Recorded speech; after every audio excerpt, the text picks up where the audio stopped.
Hello friends, मेरी Twitter timeline पे एक बहुत ही इंटरेस्टिंग सवाल आया कि अगर किसी यूज़र के पास में एक्सिस का एटलस क्रेडिट कार्ड है तो वो स्केपिया क्रेडिट कार्ड को क्यों अप्लाई कर रहा है, और अगर अप्लाई किया हुआ है तो उसे क्यों यूज़ कर रहा है।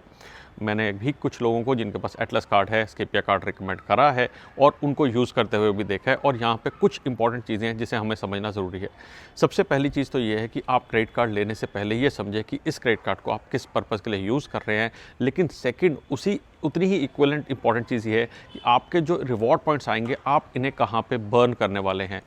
एक्सिस एटलस क्रेडिट कार्ड एक प्राइमरली ट्रैवल क्रेडिट कार्ड है जहाँ पे आपको जो रिवॉर्ड पॉइंट्स है वो सबसे ज़्यादा फ्लाइट बुकिंग और होटल बुकिंग के ऊपर मिलते हैं। और यहाँ पे जो आपके पास एज माइल्स आते हैं एक्सिस एटलस के अंदर, उसको आप या तो ट्रैवल पार्टनर्स में अगर आप यूज़ करते हैं तब आपको वहाँ पे 4% का रिवॉर्ड रेट मिलता है, या फिर अगर आप एकॉर में जो ट्रांसफ़र करते हैं तब आपको 8% का रिवॉर्ड रेट मिलता है। अब ठीक है, एकॉर पे काफ़ी अच्छा रिवॉर्ड रेट मिल रहा है और काफ़ी सारे सीसी गीक्स इंक्लूडिंग मैं भी कई बार बात करता हूँ इसके बारे में, लेकिन हर कोई हर टाइम पे एकॉर में नहीं जा रहा होगा और उस केस में इसका रिवॉर्ड रेट रहता है 4% का। लेकिन एक जो बहुत बड़ा ड्रॉबैक है एक्सिस एटलस कार्ड के साथ में, जिसको मैंने अपने कई सारे वीडियोस में भी कवर किया है, कि इसकी फॉरेक्स मार्कअप फीस है 3.5% की, और इसके ऊपर अगर आप 18% का जीएसटी लगा देते हैं तो 4.13% की आपको जो है यहाँ पे मार्कअप फीस लगती है। अब यहाँ पे अगर आप नेट रिवॉर्ड की बात करेंगे तो 4% का आपको रिवॉर्ड मिल रहा है अगर आप एकॉर नॉन एकॉर प्रॉपर्टी में जा रहे हैं, और वहाँ पे आपको 4.13% देना पड़ रहा है, यानी कि आप नेगेटिव -1.3% में है। इनफैक्ट वो जो 4% आ रहे हैं वो भी आपको माइल्स के रूप में आ रहे हैं, एक्चुअली मनी के रूप में नहीं आ रहे हैं।